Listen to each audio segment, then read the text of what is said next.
ভাই, ও ভাই, আমি খুব গরিব মানুষ ভাই, আমার 2-4টা ভিক্ষা দেন। ও আচ্ছা, এই নাও এখান থেকে 10 টাকা রাখো। ও ভাই, আমার কাছে তো বাংতি নাই ভাই, বাঙ্গা দেন। আমার কাছে তো ভাঙতে নাই। আচ্ছা দাঁড়াও, আমি দোকান থেকে ভাঙা নিয়ে আসি। আচ্ছা। এই দাঁড়াও, কাজ বাদে কই যাও তুমি? আরে মহাজন, ওই ফকির ভিক্ষা তুমি তো তা আমার কাছে ভাঙতে নাই, এখন ভাঙে বেজাইতেছি। এই চ্যাংড়া, তুমি টাকা ভাঙাই দিতে যাও, তোমার কাজ করবে কেডা? মহাজন, আমি কাজ করতেছি, আমি কাজ করতেছি। হ্যাঁ মহাজন হইতেছে, আমি যাই ঘুরে আসি।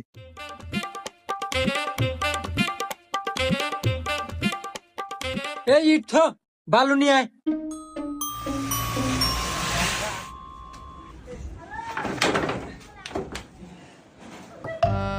এই নাও তোমার হাজিরা। এই নাও তোমার হাজিরা। আরে মহাজন দেন। ভাই, টাকা কি বাঙ্গা আনছেন? আরে ভাই তোমার